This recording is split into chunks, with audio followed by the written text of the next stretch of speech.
हाँ फ्रेंड, स्वागत है हमारे इस YouTube channel Satish Chauhan study point में। तो दोस्तों, आज हम लोग हिंदी कक्षा 10 अति महत्वपूर्ण टॉपिक पढ़ेंगे, समास और तत्सम तथा तद्भव शब्द, जो आपके बोर्ड परीक्षा में 4 नंबर पक्का है, 100% गारंटी है। ठीक है दोस्तों, तो चलिए शुरुआत करते हैं।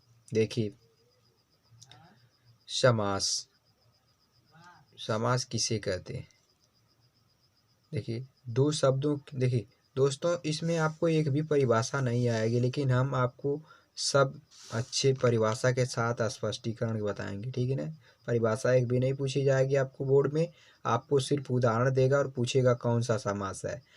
यदि लेकिन आप परिभाषा अच्छी तरह जानते हैं तभी बता पाएंगे। ठीक है, तो चलिए, दो शब्दों के मिलने से जब एक नया शब्द बनता है तो उसे समास कहते हैं। क्या कहते हैं? दो शब्दों के मिलने से एक नया शब्द बनता है तो क्या कहते हैं? समास कहते हैं। जैसे मैंने एक शब्द ले लिया, गज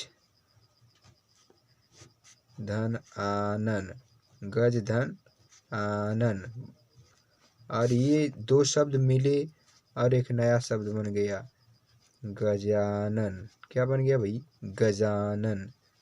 गज माने होता है हाथी, आनन माने मुख, गजानन अर्थात हाथी के समान मुख। दो शब्द मिले और एक नया शब्द बना तो इसे क्या कहेंगे? समास।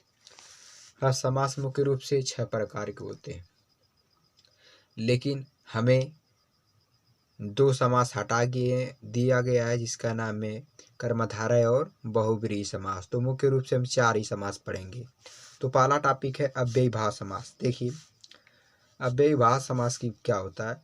जिस समास का पहला पद अव्यय हो तथा विकारी हो तथा जिसके संयोग से सभी पद अव्ययी बन जाए, उसे अव्ययीभाव समास कहते हैं। जैसे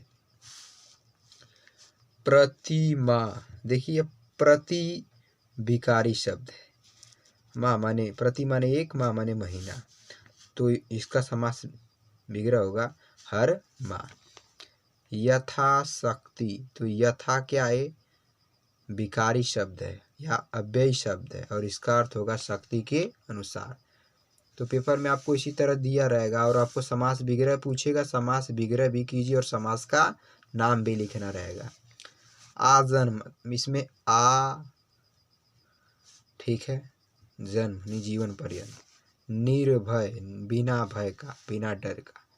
तो दोस्तों, अव्ययीभाव समास पहचानने की आपको ट्रिक बता दे रहा हूं। देखिए, यदि किसी भी शब्द के शुरुआत में आ जाएगा, निर आ जाएगा, भर आ जाएगा, यथा, प्रति, ये शब्द कहीं आ गए तो वहाँ अव्ययीभाव समास होगा। ठीक है दोस्तों, तो अगला देखते हैं। अगला है द्विगु समास। इसकी परिभाषा है कि जिस समास का पहला पद संख्यावाची विशेषण होता है। संख्यावाची विशेषण का मतलब जो संख्या की विशेषता बतलाता है, तो उसे द्विगु समास कहते हैं। जैसे चौराहा। देखिए, इसका पहला पद है इसे पूर्व पद, दूसरा पद उत्तर पद। पहला पद देखिए, चौ माने 4, यही संख्या की विशेषता बताएगा। चौ माने 4, राह में से रास्तों का समूह, 4 राहों का समूह। त्रिफला, त्रि माने 3, फला माने फल, 3 फलों का समूह। नवरात, नव में से नव, रातियों का समूह। अष्टाध्यायी, अष्ट माने 8, अध्याय में से अध्याय, 8 अध्यायों का समूह। पंचवटी, पंच में 5 वट माने 20, 5 वटों का समूह। ठीक है दोस्तों, तो यह रहा द्विगु समास। अब अगला है द्वंद्व समास। देखिए, द्वंद्व समास की परिभाषा है कि द्वंद्व समास के दोनों पद प्रधान होते हैं।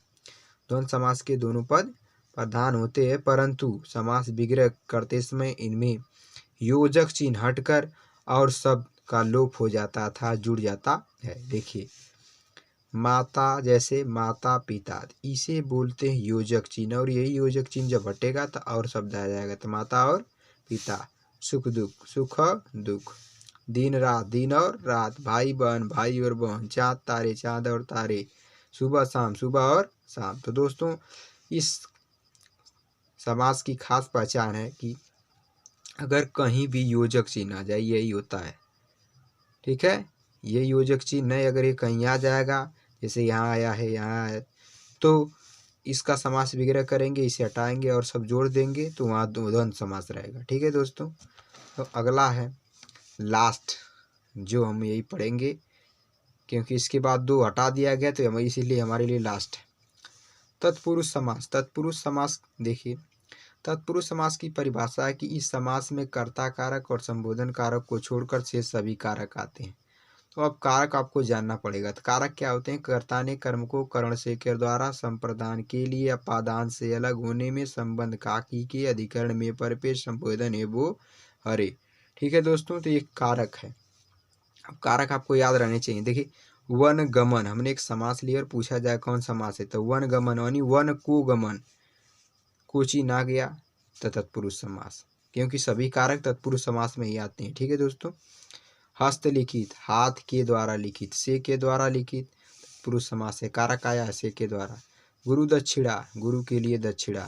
पाप मुक्त, पाप से मुक्त। पवन पुत्र, पवन का पुत्र। पेट दर्द, पेट में दर्द। तो पेपर में आपको सिर्फ यही देगा और पूछा जाएगा समास विग्रह कीजिए और समास का नाम लिखिए, तो आप इसका अच्छे से अध्ययन करेंगे। ठीक है दोस्तों, तो यह हमारा रहा समास। मुझे उम्मीद है कि आपको यह समझ में आ रहा होगा। ठीक है दोस्तों, तो अगली टॉपिक देखते हैं। अगली टॉपिक का नाम है तत्सम एवं तद्भव शब्द। इससे भी आपको बोर्ड में 2 नंबर पक्का है, 100% गारंटी है। ठीक है, तो चलिए देखते हैं। तत्सम, तत्सम माने होता है संस्कृत। परिभाषा बनेगी संस्कृत भाषा के वे शब्द जो अपने मूल अवस्था में होते हैं, जिनमें हम परिवर्तन नहीं कर सकते, उन्हें तत्सम शब्द कहते हैं। ठीक है, और तद्भव वे शब्द जो अपने मूल अवस्था में नहीं रहते हैं, जिन्हें हम प्रयोग के आधार पर परिवर्तन कर सकते हैं, तो उन्हें तद्भव शब्द कहते हैं। ठीक है दोस्तों, तो आपको इसी तरह कुछ तत्सम शब्द देगा, आपको 6 दिया रहेगा, 5 या 6 दिया रहेगा। ठीक, और उसमें से किन्हीं 2 का आपको तद्भव लिखना रहेगा, तो 1-1 नंबर का रहेगा, 2 नंबर पक्का है। तो आपके लिए मोस्ट इम्पोर्टेंट हमने लिखा है, तो चलिए देखिए। स्तंभ का क्या होता है तद्भव? खंभा। अच्छी, अच्छी का आँख। मानुष, मनुष्य। क्षेत्र, खेत। क्षीर, खीर। गर्दभ, गधा। आम्र, आम। चैत्र, चैत। ओष्ठ, ओठ। वाष्प, भाप। कपाट, किवाड़। घोटक, घोड़ा। बधिर, बहरा। ताम्र, तांबा। ठीक है दोस्तों, तो यह रहा आपका तत्सम और तद्भव। मुझे उम्मीद है कि दोस्तों आपको यह वीडियो अच्छी लगी होगी, और यदि वीडियो अच्छी लगी हो तो चैनल को ज़्यादा से ज़्यादा सब्सक्राइब कर लीजिए, बेल आइकन को प्रेस कर लीजिए और ज़्यादा से ज़्यादा लोगों में शेयर कर दीजिए, ताकि कक्षा 10 के बच्चे वीडियो को पढ़ते रहें, ध्यान देते रहें और संघर्ष करते रहें, जिससे अपने परीक्षा में अच्छे स्कोर करते रहें। तो सभी बच्चों के लिए हमारी तरफ से यही दुआएं हैं कि आप संघर्ष करते रहिए, क्योंकि परीक्षा की दिन 24 अप्रैल लास्ट डेट है, उससे आपका एग्ज़ाम शुरू हो जाएगा। तो उसके पहले आप इतना अच्छी से मेहनत करिए कि आपको अच्छा नंबर लाने से कोई रोक ना सके।